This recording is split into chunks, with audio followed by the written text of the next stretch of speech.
जय सिया राम।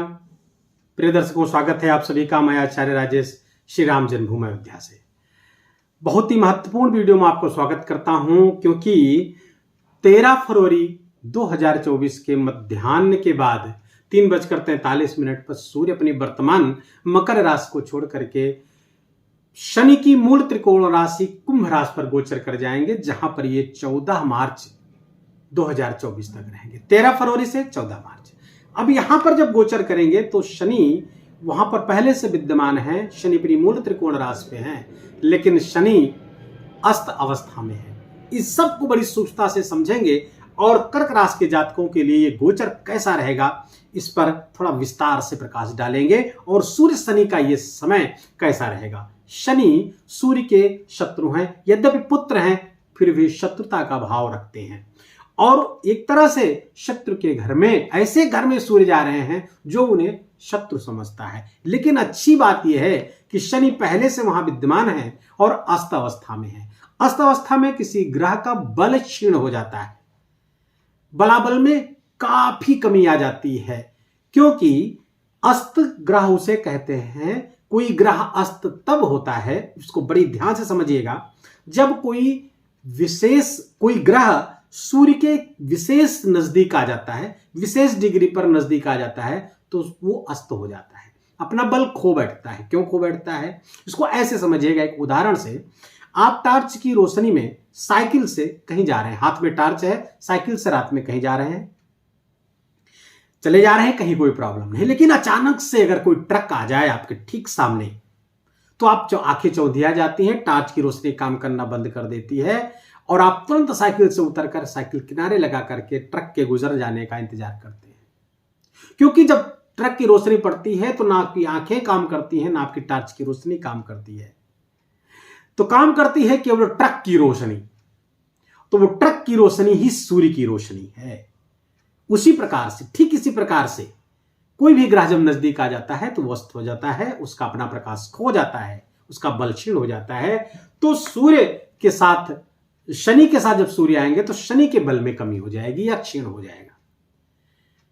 तो सूर्य खूब जबरदस्त यहां पर अपने पूरे बल के साथ यहां काम करेंगे। कर्क राशि के जातकों के लिए सूर्य आपके द्वितीय स्थान के कारक हैं और आपके अष्टम स्थान पर गोचर करेंगे। अष्टम स्थान कुंभ राशि पे 3 नक्षत्रों में गोचर करेंगे, धनिष्ठा नक्षत्र में, शतभिखा नक्षत्र में और पूर्वा भाद्रपद के नक्षत्र में। धनिष्ठा मंगल का नक्षत्र है, शतभिखा राहु का नक्षत्र है और पूर्वा भाद्रपद गुरु का नक्षत्र है। इन नक्षत्रों से गोचर करेंगे। इन नक्षत्रों पर गोचर करते हुए वो कैसा परिणाम देंगे, इसको सूक्ष्मता से इस गोचर को समझने का प्रयास करेंगे।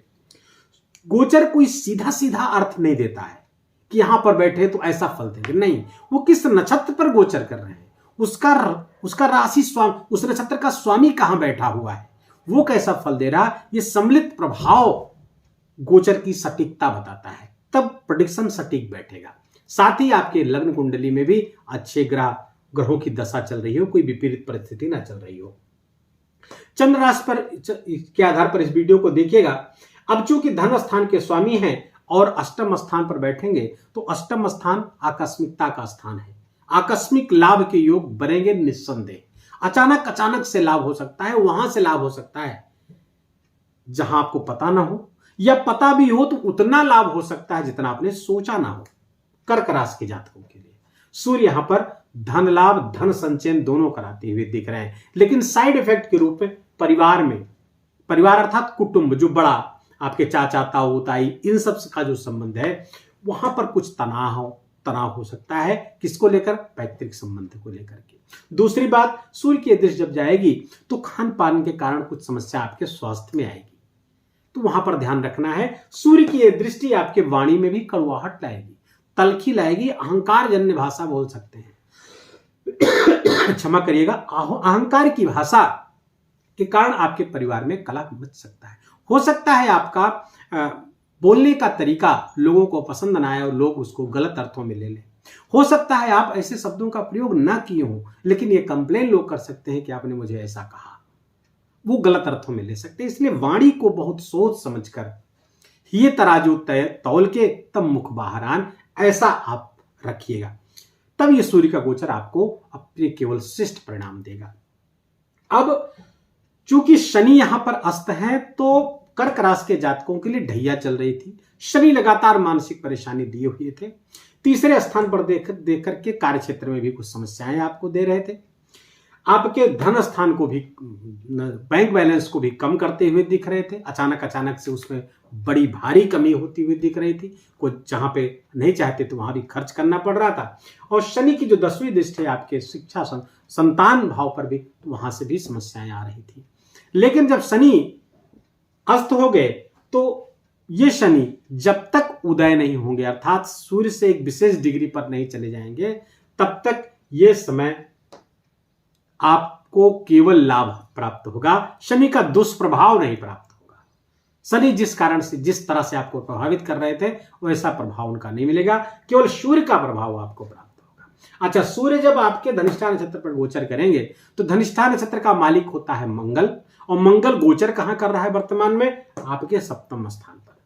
और यहां पर उच्च के होकर के रोचक राजयोग बना करके बैठे हुए, फलतः कार्य व्यवसाय में जबरदस्त लाभ, व्यक्तित्व में विशेष परिवर्तन, विशेष ऊर्जा, विशेष आवेग, क्रोध की अधिकता बढ़ाए हुए हैं, ईगो का लेवल बहुत बढ़ा हुआ है। फलतः दाम्पत्य जीवन में कुछ कलह के वातावरण आ सकते हैं, जीवन साथी के बीच में कुछ तनाव दे सकते हैं। लेकिन मंगल यहां पर कार्य क्षेत्र में जबरदस्त लाभ देता दिख रहा है। प्रमोशन, पदोन्नति की योग बने हुए है। सरकारी नौकरी नहीं है तो उसका भी लाभ देंगे, क्योंकि सूर्य के धनिष्ठा नक्षत्र में गोचर करने के कारण मंगल के बल में वृद्धि हो गई। क्योंकि मंगल पर के नक्षत्र पर गोचर करेंगे तो उसके मंगल जहां भी बैठा है उसको बूस्ट कर देंगे, उसको वो बल प्राप्त हो जाएगा, उसका आत्मविश्वास जबरदस्त आसमान छूने लगेगा।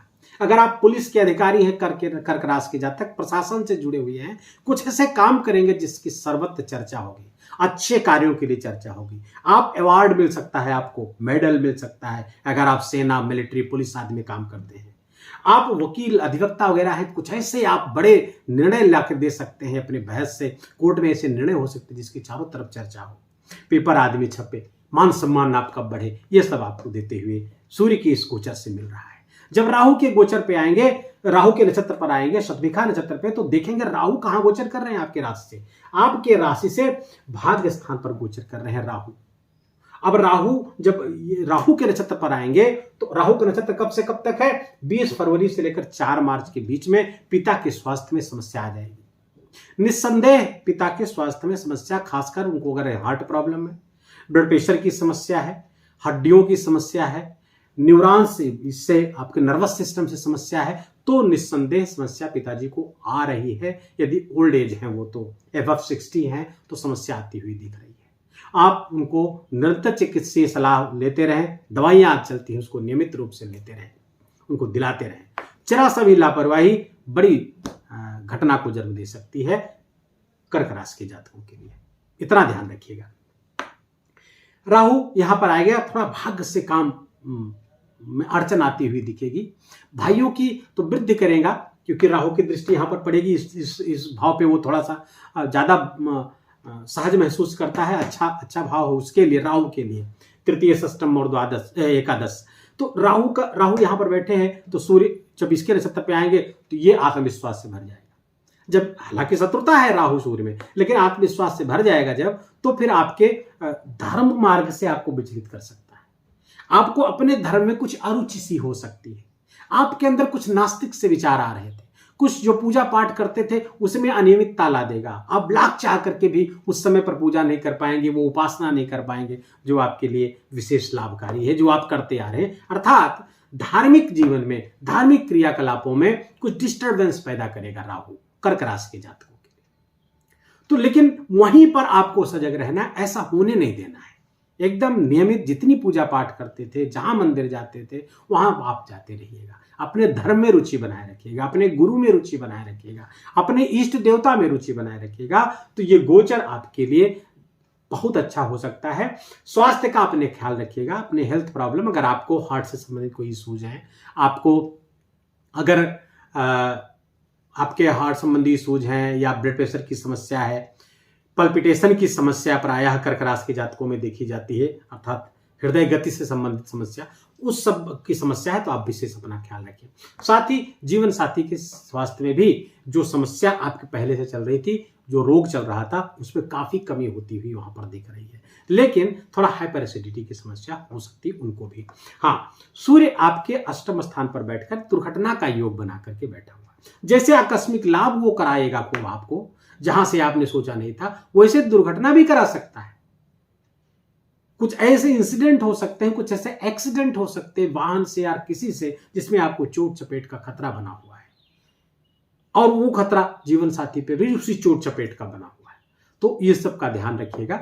सूर्य भगवान को अर्घ दीजिए प्रातः काल उठ करके, आदित्य हृदय स्तोत्र का पाठ करिए, गायत्री मंत्र का जप करिए, दोनों भवों के मध्य में यहां पर जहां बिंदी लगाते हैं आज्ञा चक्र पर सूर्य भगवान का, उगते हुए सूर्य भगवान का ध्यान करते हुए गायत्री मंत्र का जप यदि 15 मिनट आप करते हैं तो सूर्य का गोचर आपके लिए बहुत ही शानदार होगा। यदि जीवन भर ऐसा करते हैं तो आत्मविश्वास से हमेशा भरे रहेंगे। सफलता का कारक है सूर्य, आत्म सम्मान, मान सम्मान, उच्च प्रशासनिक सेवा, इस सब के कारक हैं सूर्यदेव। वहां से आपको खूब लाभ आपको जीवन भर मिलता हुआ रहेगा। यह रहा सूर्य के गोचर और शनि की अस्त अवस्था का ये सम्मिलित प्रभाव हमने आपको बताया। वहां एक चीज छूट रही है, क्योंकि जब पूर्वा भाद्रपद पर आएंगे सूर्यदेव तो गुरु जहां भी है, जहां भी गोचर कर रहे हैं, उनके बल में वृद्धि कर देंगे। गुरु कहां है? गुरु आपके दशम स्थान पर गोचर कर रहे हैं, केंद्र में गोचर कर रहे हैं, बहुत शुभ अवस्था में गुरु हैं आपके। और जब सूर्य का बल भी प्राप्त हो जाएगा तो यहां पर कार्य क्षेत्र में आपको जबरदस्त पदोन्नति, जबरदस्त लाभ, प्रमोशन, सरकारी नौकरी के अवसर आदि देंगे। कब से? 4 मार्च से लेकर 17 मार्च तक जब इस पर गोचर करेंगे तो बहुत जबरदस्त गुरु की दृष्टियों का भी लाभ आपको प्राप्त हो जाएगा, क्योंकि विशेष ऊर्जा, विशेष प्रकाश, विशेष आत्मविश्वास देवगुरु बृहस्पति को प्राप्त होगा सूर्य के कारण, और उसका लाभ आपको समग्रता से प्राप्त होगा। ये गोचर बहुत मायनों में अच्छा है। बस स्वास्थ्य को, एक्सीडेंट को, माता पिता के स्वास्थ्य को, आकस्मिक दुर्घटना, पारिवारिक तनाव, 4-5 चीजों को अगर छोड़ दिया जाए तो बाकी कर्क राशि के जातकों के लिए धन लाभ की स्थिति, कार्य क्षेत्र में पदोन्नति, प्रमोशन, नई नौकरी, शिक्षा, विद्यार्थी वर्ग के लिए, इन सब के लिए बहुत ही अच्छा है। दाम्पत्य जीवन के लिए अच्छा है, प्रेम जीवन के लिए भी अच्छा है। इन सब के लिए ये गोचर बहुत अच्छा है। इसका खूब आपको लाभ हो, भगवान सूर्य की खूब खूब कृपा आपको प्राप्त हो।